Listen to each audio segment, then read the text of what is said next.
YCP ఒక ఆలోచన విధానం ఏంటంటే వాళ్ళ నాయకులకి మిగతా వాళ్ళు ఎవరి దగ్గర డబ్బు ఉండకూడదు. ఎంతసేపు మనందరం దేహి అని అంటుండాలి. వాళ్ళ దగ్గరికి వచ్చి ఎంత పెద్ద స్థాయి వ్యక్తి అయినా సరే, సార్ జగన్ గారు కొంచెం మీరు మాకు చేయాలి సార్, మాకు పెద్దలు మీరు చేయాలి మాకు ఇవన్నా. అలా అంటే వారు ఈగో సాటిస్ఫై అవుతుంది, బాగుంటుంది, తృప్తిగా ఉంటుంది. తగ్గారు నా దగ్గర అందరూ. ఇదేమో రాజరికమా? ఇది రాజరికం అనుకుంటున్నారా మీరు? రాజరికాలు కాదే, ఫ్యూడలిస్టిక్ సొసైటీ కాదు, ఇది డెమోక్రసీనా? ఇది ప్రజాస్వామ్యమయ్యా. మీరు ప్రజాస్వామ్యం అంటే మీరు ఫ్యూడలిస్టిక్ వ్యవస్థలో మీరు ప్రవర్తిస్తానంటే ఎట్లా ఊరుకుంటాం మేము? మీకే ఇంత తెగింపు ఉంటే స్వాతంత్ర్య యోధుల స్ఫూర్తిని నింపుకున్న మాకు ఇంకెంత తెగింపు ఉంటుందో మీరు ఊహించగలరా? భరిస్తున్నాం, భయంతో కాదు సహనంతో. మీరు అక్కడ దాకా తెచ్చుకుంటారా? మీరు ఇలాంటి జీవో 217లో వెనక్కి తీసుకుంటారు, మీ చేతుల్లో ఉంది. వైసీపీ ఒక ఆలోచన విధానం ఏంటంటే వాళ్ళ నాయకులకి మిగతా వాళ్ళు ఎవరి దగ్గర డబ్బు ఉండకూడదు. ఎంతసేపు మనందరం దేహి అని అంటుండాలి. వాళ్ళ దగ్గరికి వచ్చి ఎంత పెద్ద స్థాయి వ్యక్తి అయినా సరే, సార్ జగన్ గారు కొంచెం మీరు మాకు చేయాలి సార్, మాకు పెద్దలు మీరు చేయాలి మాకు ఇవన్నా. అలా అంటే వారు ఈగో సాటిస్ఫై అవుతుంది, బాగుంటుంది,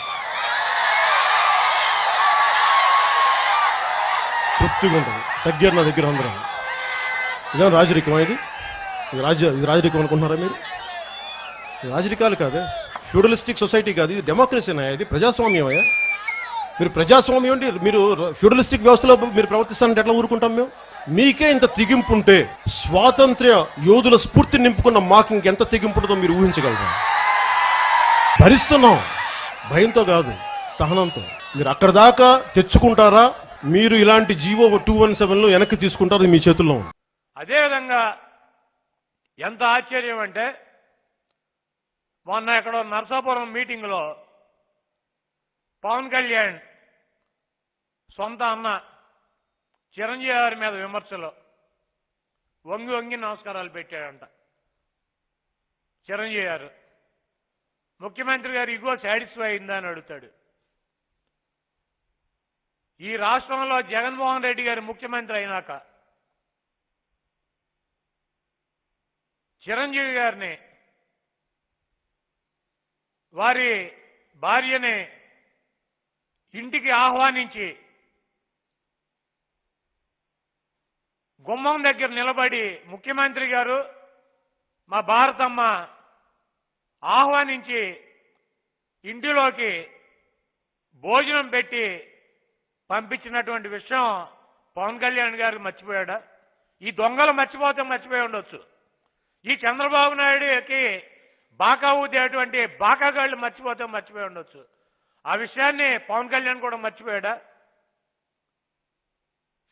అదేవిధంగా సంక్రాంతి పండక్కి ఈ సినిమా పరిశ్రమ ఉన్నటువంటి ఇష్యూస్ మీద మాట్లాడాలని చెప్పి ముఖ్యమంత్రి గారు చిరంజీవి గారిని ఆహ్వానించి ఇంటిలోకి కారులో తీసుకువెళ్ళి గుమ్మం దగ్గర నిలబడి చిరంజీవి గారిని రిసీవ్ చేసుకుని లోపలికి తీసుకువెళ్ళి ఆయనతో చర్చలు జరిపి భోజనం పెట్టి ఆయనతో పాటు ఆయనే చెప్పాడు చిరంజీవి గారు, నాకు భారతమ్మ చాలా మర్యాదపూర్వకంగా దగ్గరుండి ఆవిడే వడ్డించిందని చెప్పి. ఆ విషయాన్ని కూడా పవన్ కళ్యాణ్ మర్చిపోయాడా? ఈ దొంగలో ఈ 420లు చంద్రబాబు నాయుడు పచ్చ బ్యాచ్ మర్చిపోయి ఉండొచ్చు. చిరంజీవి గారు క్యాంప్ ఆఫీస్కి సినీ పరిశ్రమలో ఉన్నటువంటి ఇంకో కొంతమంది పెద్దలతో వచ్చారు. అది ముఖ్యమంత్రి గారితో సమావేశం, అది పర్సనల్ మీటింగ్ కాదు. పరిశ్రమకు సంబంధించినటువంటి సమస్యల మీద వాటి పరిష్కారం కోసం ఒక టీముగా వచ్చారు చిరంజీవి గారి ఆధ్వర్యంలో. అక్కడ సిఎస్ ఉన్నాడు, కన్సర్న్ మినిస్టర్ పేరు నాని గారు ఉన్నారు, ముఖ్యమంత్రి గారు ఉన్నారు, సినిమా పెద్దలు ఉన్నారు, అధికారులు ఉన్నారు. క్యాంప్ ఆఫీస్లో జరిగినటువంటి మీటింగు మీ అందరికీ, విలేకరులందరికీ తెలుసు. మా క్యాంప్ ఆఫీస్లోకి కారు వెళ్తుందా? ఏ కారు అన్నా ఒకసారి మీరు గుండె మీద చేసుకుని చెప్పండి. మీరందరూ కూడా అక్కడ ఉండేటువంటి విలేకరులు, క్యాంప్ ఆఫీస్లోకి కనీసం ముఖ్యమంత్రి గారి కారు అన్న వెళ్తుందా?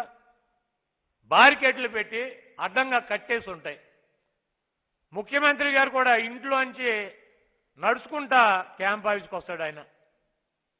మేము మంత్రులు వెళ్ళినా ఎవరు వెళ్ళినా కూడా బయట క్యాంప్ ఆఫీస్ బయటే కారు ఆపుకుని సెక్యూరిటీ చెక్ తర్వాతే క్యాంప్ ఆఫీస్లోకి పంపించేటువంటి పరిస్థితి ఉంటుంది. అలాగే ఆ టీం కూడా వచ్చి వెళ్తే కారు లోపలికి రాలేదు,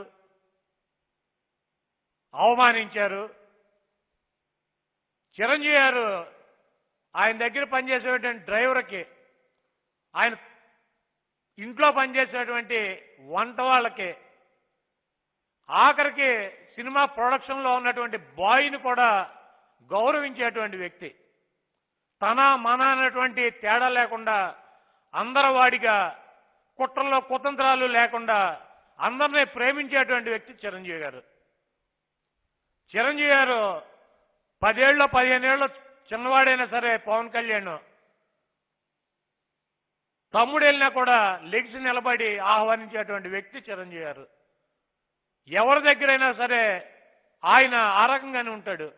ముఖ్యమంత్రి గారితో మాట్లాడినప్పుడు, మీరు ముఖ్యమంత్రి గారి తల్లి లాంటి ప్లేస్లో ఉన్నారు, ఈ పరిశ్రమకి మీరు మేలు చేయగలిగినటువంటి పరిస్థితిలో మీరున్నారు, తల్లి లాంటి ప్లేస్లో ఉన్నారు, కాబట్టి దయచేసి ఈ పరిశ్రమకి మేలు జరగడానికి మీ సహాయ సహకారాలు కావాలని చెప్పి కోరుకుంటున్నానని చెప్పి ఆయన నమస్కారం పెట్టి అడిగితే, దాన్ని పనికిరాని ఎల్లో మీడియా ఈ చంద్రబాబు లాంటి దుర్మార్గులు విమర్శిస్తే విమర్శించవచ్చు, ఎందుకంటే వాళ్ళకి రాజకీయమే కావాలి. చిరంజీవి గారికి అవమానం జరిగిందని చెప్పి ఆయనకి సంబంధించినటువంటి ఆయన అభిమానులు ఓటులు దండుకోవాలన్నటువంటి కుటిల ప్రయత్నం చేస్తే చేయొచ్చు ఈ 420 గాళ్ళు. ఒక అన్న చిరంజీవి గారి గురించి చిన్నప్పటి నుంచి చూసినటువంటి వ్యక్తి పవన్ కళ్యాణ్, ఆయన గురించి ఆ మాటలు మాట్లాడొచ్చా? వంగి వంగి నమస్కారాలన్నీ ఎవరికి పెట్టడు? ఒక ముఖ్యమంత్రికి కాదు, నీకు కూడా పెడతాడు కదా ఆయన. నిన్ను కూడా 15 ఏళ్ళు చిన్నాడు అయినా సరే నువ్వు వెళ్ళినా కూడా లెగిసి నిలబడతాడు కదా, చూడగానే వాటేసుకుంటాడు కదా. చిన్నపిల్లల్లో చిన్నపిల్లల్లాగా, పెద్దవాళ్ళలో పెద్దవాళ్ళ కలిసిపోయేటువంటి వ్యక్తి కదా. నీ కుటుంబానికి ఈ స్థాయిలో ఉండడానికి కారణం ఆయనే కదా. అటువంటి వ్యక్తిని ఇటువంటి 420 గాళ్ళతో కలిసి, ఈ చంద్రబాబు లాంటి ఎల్లో మీడియాతో కలిసి ఈ రకంగా అవమానకరంగా మాట్లాడవచ్చా? చిరంజీవి గారిని ఇంటికి పిలిచి భార్యాభర్తల్ని గుమ్మం దగ్గరికి వచ్చి ఆహ్వానించి భోజనం పెట్టింది మర్చిపోవచ్చా నువ్వు? ఇటువంటి ఈ రాష్ట్రంలో ఉన్నటువంటి ఎల్లో బ్యాచ్ ఈ 420 గాళ్ళ ఉచ్చులో పవన్ కళ్యాణ్ని పడొద్దని చెప్పి కోరుతున్నా. వీళ్ళ మాటలు విని మీ సినిమాని ముందుకు తీసుకొచ్చి తల్లి లాంటి సినిమా పరిశ్రమని ఇబ్బందులు పెట్టొద్దని చెప్పి పవన్ కళ్యాణ్ని కోరుతున్నా.